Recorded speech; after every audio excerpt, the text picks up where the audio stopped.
Hukuman mati untuk koruptor, Prabowo ledakan bom kebijakan, pejabat panik.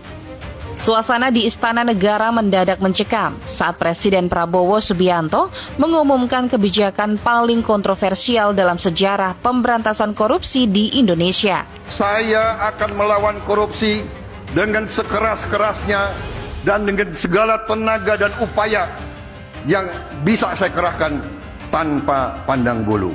Dengan suara baritonnya yang tegas, ia menyatakan bahwa mulai hari ini siapapun yang terbukti mencuri uang negara bahkan hanya Rp1 akan menghadapi hukuman mati.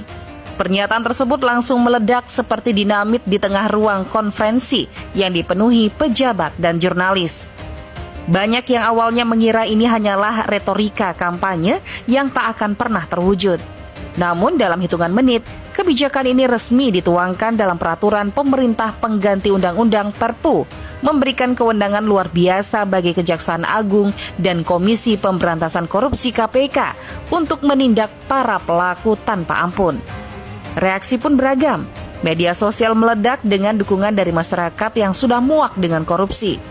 Namun di sisi lain, banyak pejabat mulai gelisah. Beberapa langsung mengecek ulang laporan keuangan mereka, sementara yang lain bahkan dikabarkan mengalami serangan jantung akibat ketakutan. Di kantor-kantor pemerintahan, suasana berubah drastis.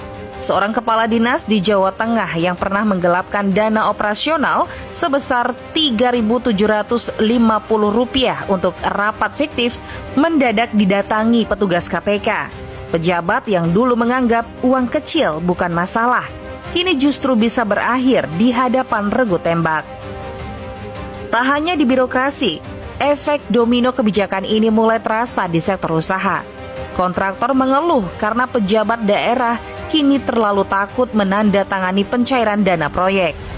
Di beberapa kementerian, para pegawai memilih menunda keputusan anggaran demi menyelamatkan diri, menyebabkan birokrasi yang sudah lambat menjadi semakin lumpuh. Di tengah kepanikan ini, beberapa kepala daerah mencoba meminta kejelasan hukum terkait batasan korupsi skala kecil. Namun hingga kini belum mendapat jawaban. Sementara itu KPK mulai kewalahan menangani ribuan laporan yang masuk, sebagian besar justru berasal dari para pejabat yang ingin menyelamatkan diri dengan menyerahkan kolega mereka sendiri. Indonesia kini memasuki babak baru dalam perang melawan korupsi. Namun, dengan kepanikan yang melumpuhkan pemerintahan dan ketakutan yang meluas di kalangan birokrat.